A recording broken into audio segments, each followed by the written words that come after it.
O governador de São Paulo, Tarcísio de Freitas, promoveu o leilão de mais 3 linhas de trem aqui no estado. Foi concedida a linha 11 Coral, 12 Safira e 13 Jade. A repórter Danúbia Braga, mais uma vez aqui com a gente, acompanhou esse evento, traz as informações. Quem vai administrar essas linhas, hein, Danúbia? Olha, Thiago, o Grupo Comporte, viu, que é então administrado pela família do fundador da Gol Linhas Aéreas, o empresário Nenê Constantino. A empresa que ofereceu 2,57% de desconto nas contraprestações que deve ser pago pelo Estado de São Paulo, montante máximo calculado de 1,49 bilhão de reais ao ano. A Comporte, inclusive, também é a empresa que vai aí construir um trem para ligar a capital paulista até Campinas. E aí venceu, então, nessa disputa e levou a concessão das linhas 11 Coral, 12 Safira e 13 Jade.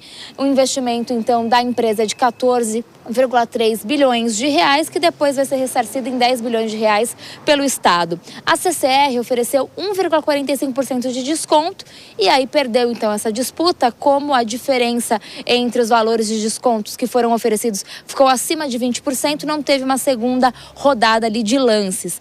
Durante o leilão, teve uma manifestação justamente contra essa concessão e durante a coletiva de imprensa, o governador Tarcísio de Freitas falou a respeito, a gente vai ouvir o que ele disse. A questão de protesto é normal. Toda vez que você vai fazer concessão, vai transferir algo para iniciativa privada, algumas pessoas têm uma certa insegurança com relação a isso, mas a gente está olhando o interesse público, a gente está olhando o investimento que vai ser realizado, a gente está olhando a melhoria da qualidade de serviço. O governador também foi questionado durante a coletiva sobre outras linhas que depois que passaram aí para a iniciativa privada que tiveram problemas.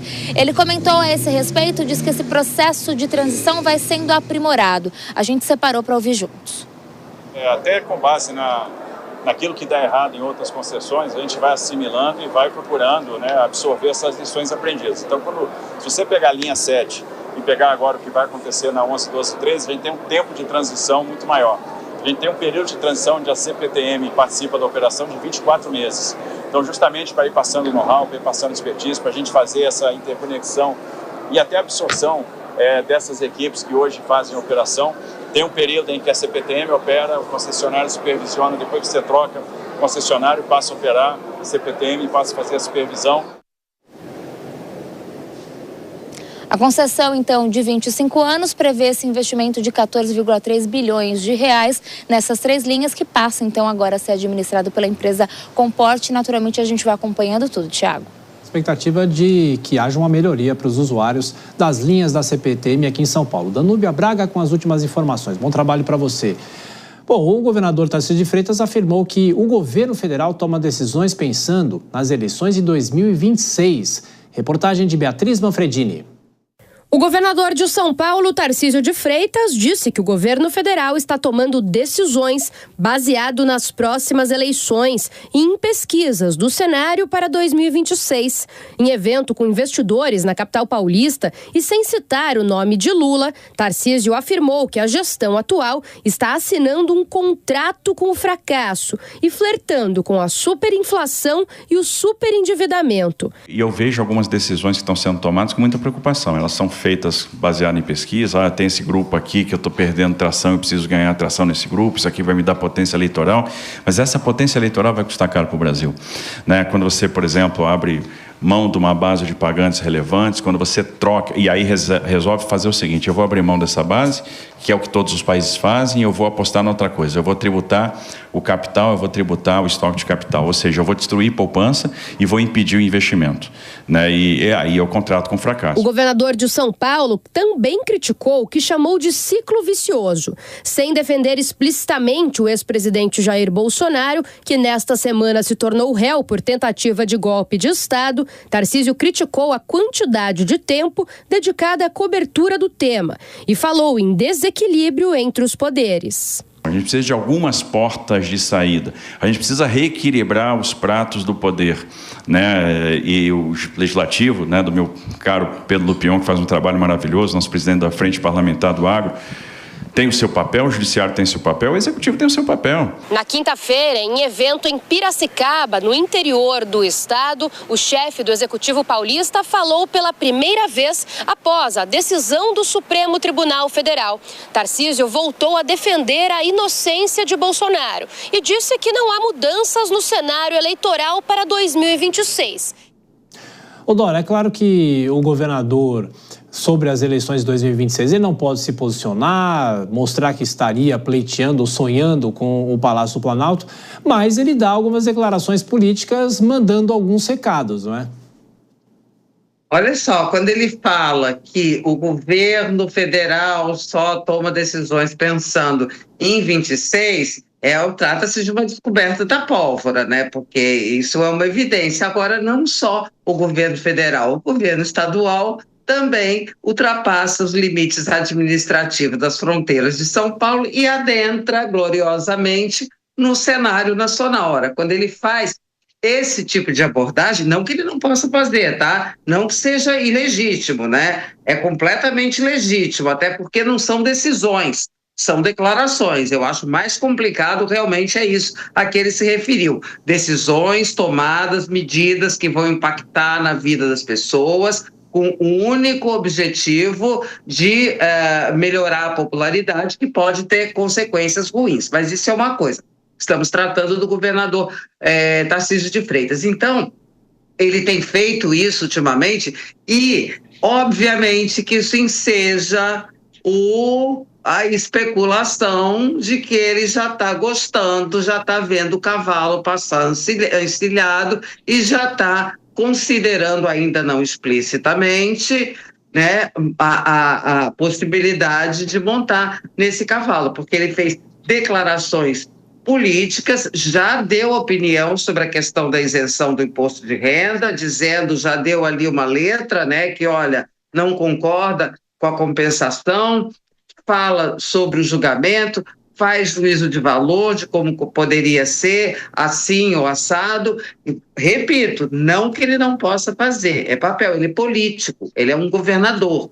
Mas quando o governador sai, somente uma pessoa com perfil técnico dele, com toda essa especulação em torno dele, de candidatura em 26, ele sai desse roteiro tradicional. Isso quer dizer alguma coisa. Na minha opinião, é que esta carruagem já está adernando para um caminho que pode significar uma trilha rumo ao Planalto.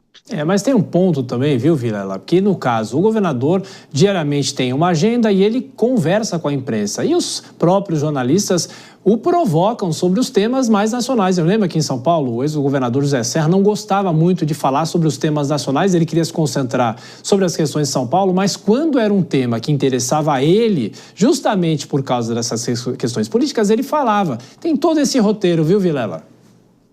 Exatamente. Mas no caso de Tarcísio, Tiago, a gente vê que ao longo dos últimos 2 anos ele se saiu muito bem desse tipo de questionamento, porque não convinha, num primeiro momento, entrar no embate político, entrar na linha de frente do embate político. Hoje, dentro desse novo contexto que se avizinha das eleições de 2026, onde ele eventualmente pode ser o candidato, agora, para isso ele tem que estar posicionado, para isso ele tem que começar a ser visto como esse nome para antagonizar com o do atual presidente Lula.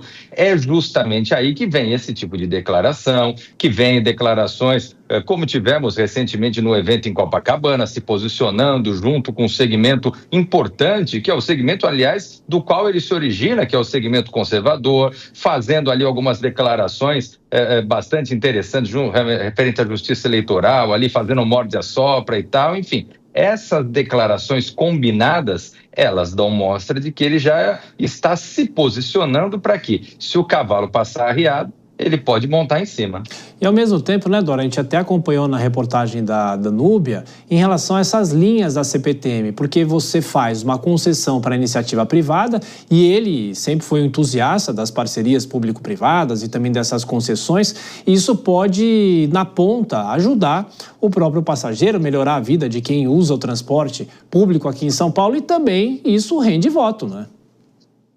Claro, agora melhorando a vida das pessoas está ótimo. O que não dá é para o administrador, para o governante, mirando... Porque, gente, ele é governante em democracia, é eleito pelo voto, e, portanto, é político. Política é sensacional, é essencial, é o que faz funcionar a democracia. Agora, você pode ter a baixa política ou você pode ter a alta política, tá certo? Então, não estou falando aqui contra governantes, de um modo geral, fazerem política. A questão é que o exercício da política, ela tem que ter como objetivo a melhoria das pessoas que o elegeram, porque elas escolheram as pessoas, os governantes, para que a vida melhore, para que a vida ande de acordo. Então, combinados esses fatores, faça política. Agora, faça boa política para a população. Aí todo mundo se dá bem, porque o benefício eleitoral também vem. Porque quando